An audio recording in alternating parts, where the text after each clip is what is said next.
So he was despised by all the monks, and he became notorious as a stupid, dull monk.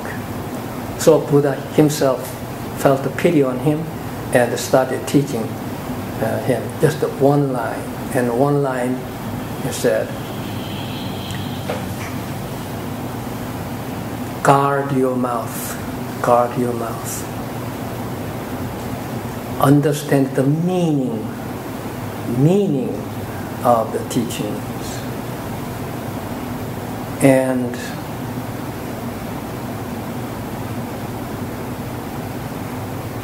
do not do anything evil with your body. So 3 on your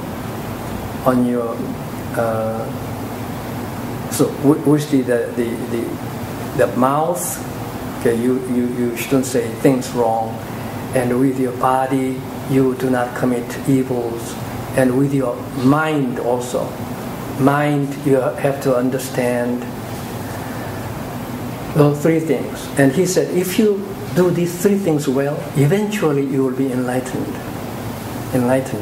And then the Buddha called the old man to a private place and explained what is meant by guarding your mouth. Mouth can commit evil like lying, slandering, hypocrisy, and abuse. Those 4 unwholesome functioning of your mouth. Okay? And with your body, you have to avoid killing, stealing, and sexual misconduct. So we have 7, right? And then finally, with your mind, guard against what is called the 3 poisons of greed, anger, and delusions, stupidity. So let me repeat. The Buddha explained what the one line. The one line is guard your mouth, understand the meaning, and do not commit any evil with your body. And he said, if you practice these 3 things, eventually you will attain enlightenment and become a Buddha. So, with your body, you start with killing, stealing, and sexual misconduct.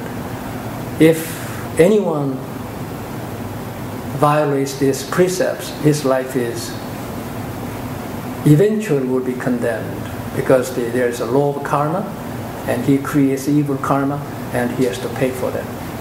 With your mouth, no lying, no slandering, no hypocrisy, no abuse. People abuse their mouth, right? Yeah. And that's the cause of all kinds of suffering, trouble. And with your mind, which is called the 3 poisons: greed, anger, ill will, anger, hatred, and stupidity, foolishness. These are called the 3 poisons. The ultimate rock bottom cause of all human misery are these 3: greed, anger, and delusions. As long as human mind is covered with the 3 poisons, that person will always suffer, not only in this life, but because with the 3 poisons he will create evil karma, the next life, and so on and so on. Continuously, there will be suffering in the life. So that's what the Buddha said. Now, this old man, because of his faith, we just read in the Master Chung's Dharma words, faith is so important. If your faith is weak, you cannot put anything into practice. So for the past, ever since 1986, I have been doing this, trying to introduce Buddha's teaching and Grandmaster Sotasan's teaching and so on. Their faith is not very strong. So after a while, they simply quit. At the beginning, some of them have a real aspiration. yes, I want to reach the Buddhahood myself before I die. But somehow the faith becomes weaker and then gives up. And then the chance and opportunity for opening their wisdom and lighting up the light of the wisdom is all gone. That's why the Master Chung said, faith is so important. Only when you have a real faith, then you can put into practice what you learn.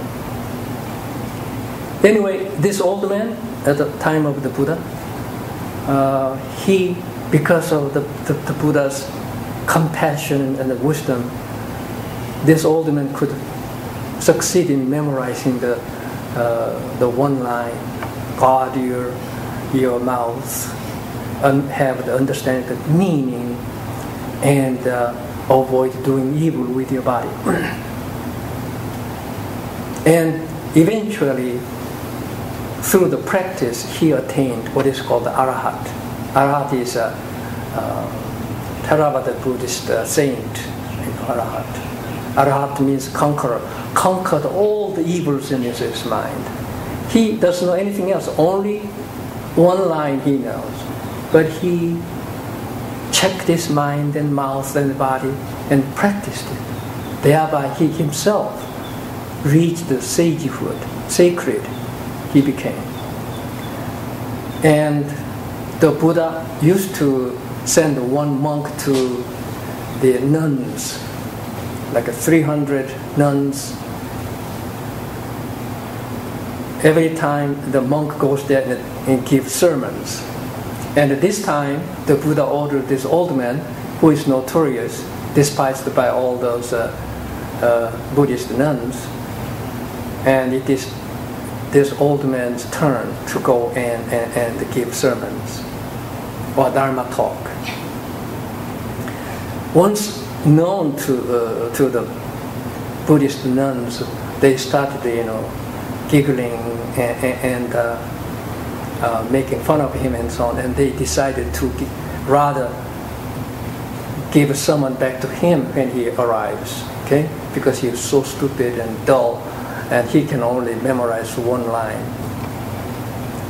However, when he arrived, he was so modest, since in his mind, his knowledge of Buddhism, Buddha's teaching is not by the brain, but with his heart. He himself transformed completely to a real sacred being, a sage.